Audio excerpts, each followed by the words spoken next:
Mind sciences, or the study of human behavior in relation to the mind, is the newest of all the arts. It's less than 100 years old. And it is by far the one that is most cloaked in secrecy.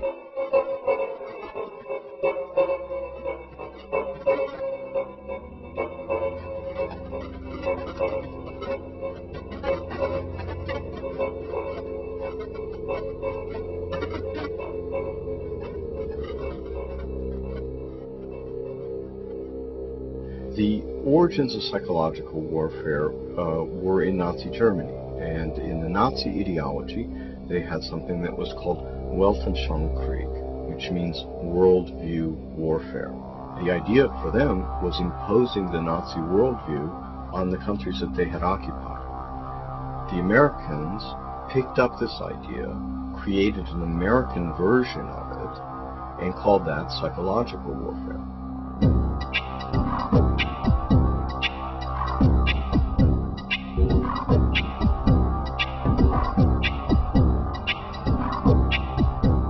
In trying to understand psychological warfare and in trying to understand the American approach to the post-war efforts to control people's minds, both as individuals and on a mass scale, there's a lot of illusions about how that was done. Were Nazis involved in that process? Yes, they were. Project Paperclip was a United States government-sanctioned CIA operation for the importation of Nazi and fascist scientists into the United States.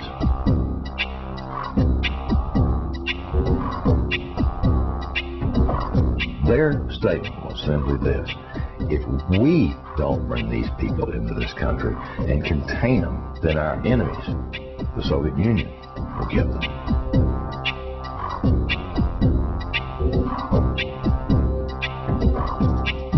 First wave was to bring these scientists. There were 700 odd propulsion scientists, and then there were some 600 and some odd mind sciences people that they brought in. The CIA was given the responsibility of actually placing the individuals that had a Project Paperclip into the military-industrial complex, including our colleges and universities.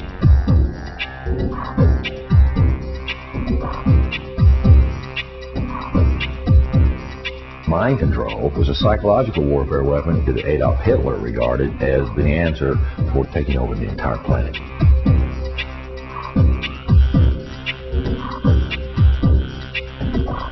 The name for the mind control research in this country was MK Ultra.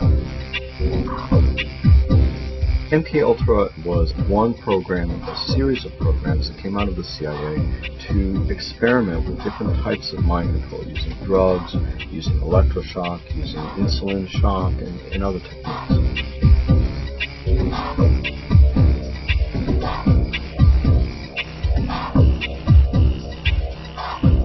I think that the goal for those people who planned the program was very straightforward. It was an attempt to figure out a way to interrogate people and to learn how to protect their own agents against control by others.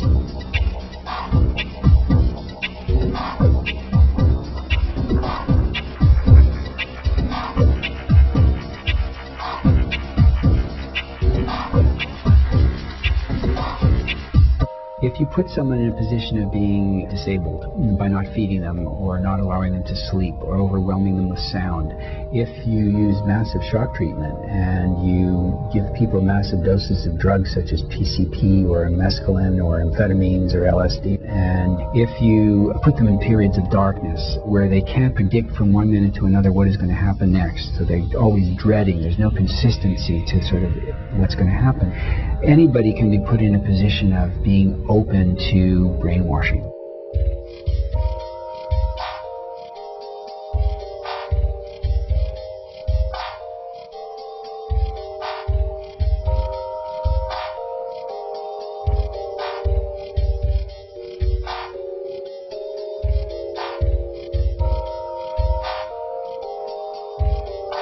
Ewen Cameron was probably the foremost psychiatrist of his time in the 1950s. He was using high-tech sound techniques. He was using multiple kinds of loop recorders to force people to listen to recorded messages 24 hours a day for weeks on end to basically destroy people's thinking patterns.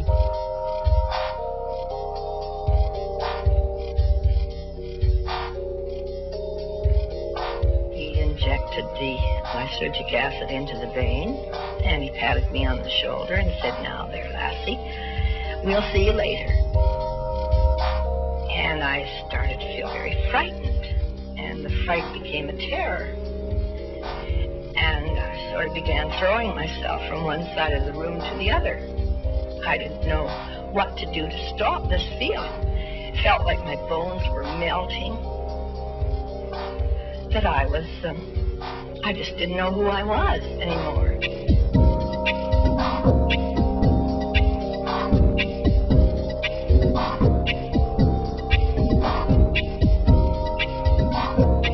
This is not just break-ins of people's homes. It's not just invasions of privacy by illegal wiretapping. This is an invasion of a person's mind.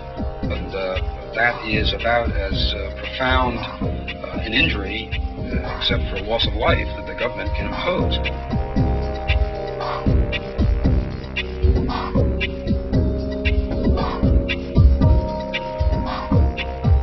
This was a post-Nazi program, if you will.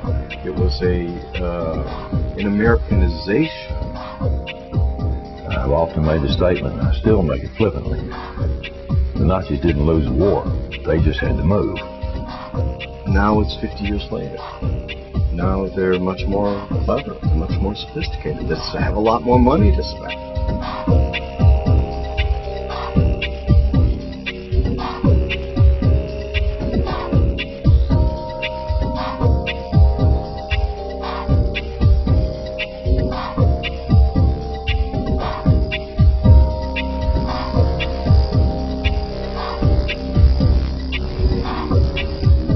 Motor coordination was disrupted because of the compound's effect.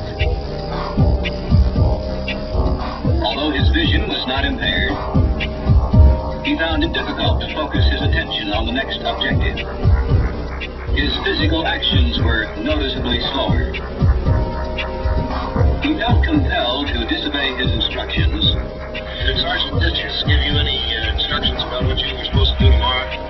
Tomorrow? What, today's Thursday? Today's Thursday. Today's Thursday, Well... Wars are not won on the battlefield. They're won in the minds of the people.